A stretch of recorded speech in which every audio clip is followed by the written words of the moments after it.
안녕하세요. 코리아 루터입니다. 좋아요, 구독 눌러주세요.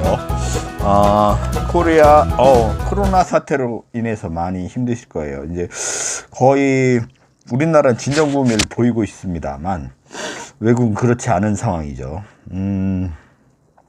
제가 코로나 사태를 예측하고 말씀드렸고, 그리고 또한 제가 말씀드리기를 국민들한테 재난지원금을 빨리 줘야 된다고 말씀을 계속 드렸습니다. 그래도 그나마 기쁜 소식으로 언론에 그것을 지급하려고 한다는 이야기를 지금 하고 있네요. 그리고 또 하나, 지난 방송에서 제가 말씀을 드렸어요. 코로나 사태, 변형된 코로나 사태가 또 이루어질 것입니다. 여러분들한테 계속 말씀을 드립니다만 지금 당장은 아니에요. 하지만 일단은 여러분들 이 지금의 코로나 사태는 4월 하순부터 점점 사라질 거라고 말씀드렸고, 우리가 확실하게 느낀 건 6월경에 가야지 안다고 제가 피부에 와닿는다고 말씀드렸습니다. 그리고 또 하나, 거기서 끝나는 것이 아니에요. 다시 또 오기 때문에, 찬바람이 불면 또 올 겁니다. 정확한 시기가 되면 말씀을 드리겠지만, 그래서 지난주 방송에서 제가 말씀을 드렸죠. 화장지, 그리고 쌀이나 생필품을 미리 조금씩 준비하시고 계시라고 말씀을 드렸고요. 물론 마스크도 마찬가지입니다. 그리고 계속 제가 말씀드립니다만 재난지원금을 빨리 지급하는 방향으로 정부가 튼 것은 상당히 좋은 방향인 것 같습니다. 자, 언론 얘기를 말씀을 좀 듣고 말씀을 나눌까 합니다.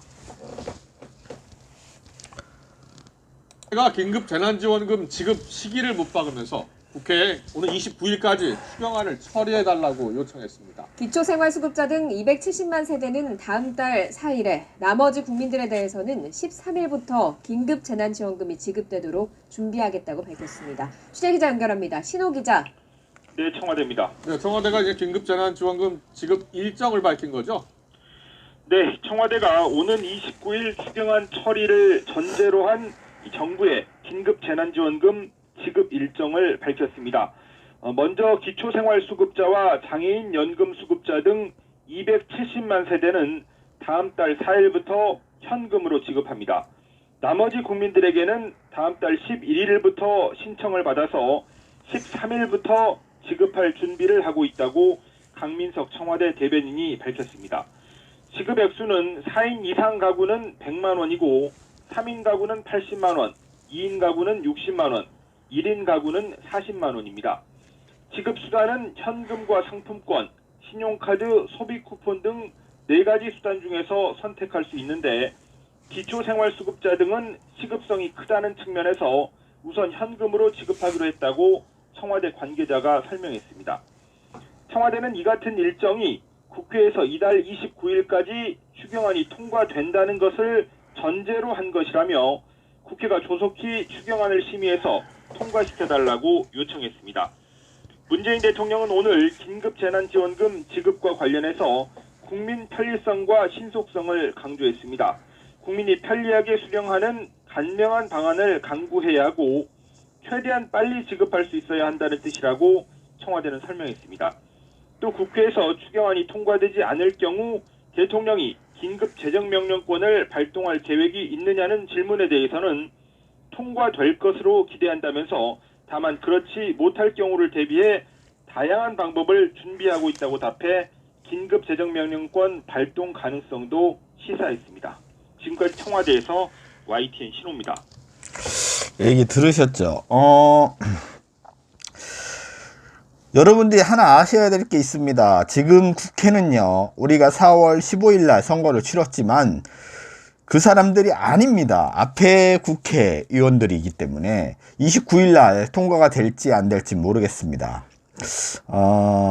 그게 통과가 안 된다면 4월 29일 통과가 안 된다면 다음 국회는 우리가 선출한 4월 5일에 선출한 그분들이 되는데요. 국회의원들이. 근데 문제는 국회가 여는 게 5월 20일이라는 거죠. 너무 많은 기간을 두고 있습니다. 제가 계속 말씀드리지만 재난지원금은요 빨리 지급을 해야 되는 거예요. 그래야지 호미로 막을 것을 못 막는다면 엄청난 파장이 클 거라는 거죠. 100만 원으로 막을 수 있는 거를 1000만 원 들어갈 수 있다는 얘기입니다, 여러분들. 정부의 방침은 뭐 지금 잘하고 있고요. 조금 더 빨리 했어야 된다는 거죠.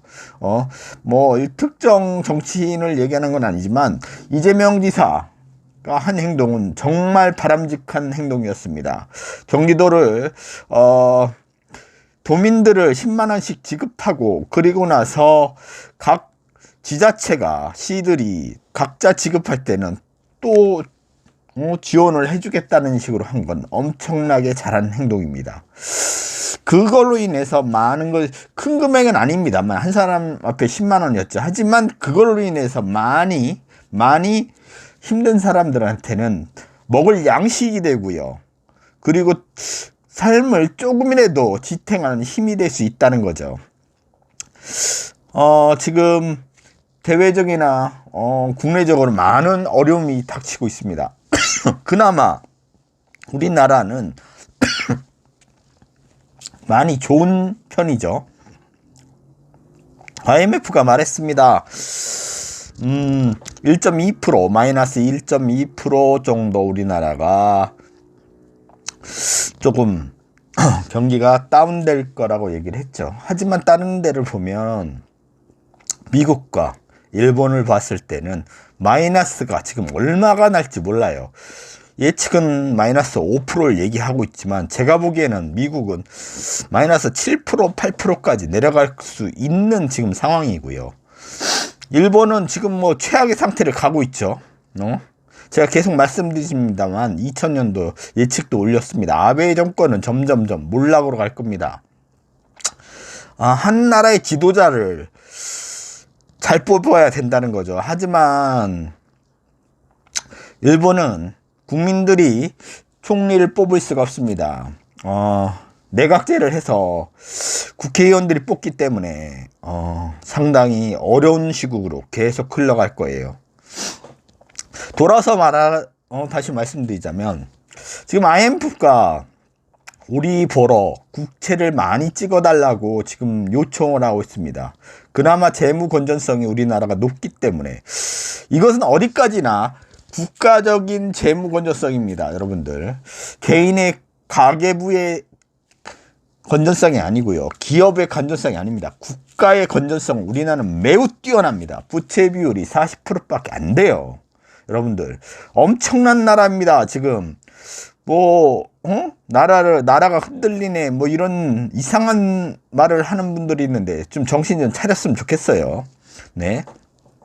일부 정치인들은 또 전쟁 얘기하는 분들도 조금 있는 것 같아요. 옛날 분들은. 근데 그 말도 안 된다고 제가 방송에서 계속 누누이 말씀을 드렸습니다. 우리나라는요 세계 6위입니다. 국방력이 세계 6위란 말입니다. 그리고 순항 미사일이 거의 2000발이 있어요. 2000발. 여러분들 비교도 안 돼요. 비교도 우리나라와 북한은 비교도 안 된다는 겁니다. 또 하나 우리나라가 제가 다시 말씀드리지만 2020년도 깃털을 잡을 거라고 말씀드렸어요. 언론개혁 그리고 교육개혁 검찰개혁 그리고 사회 전반에 대해 깃털을 새로 잡는 원년이 될 겁니다. 올해 원년이 될 거예요. 여러분들 많이 힘들고 어렵겠죠. 국민들은 고통스럽고요. 힘들 겁니다.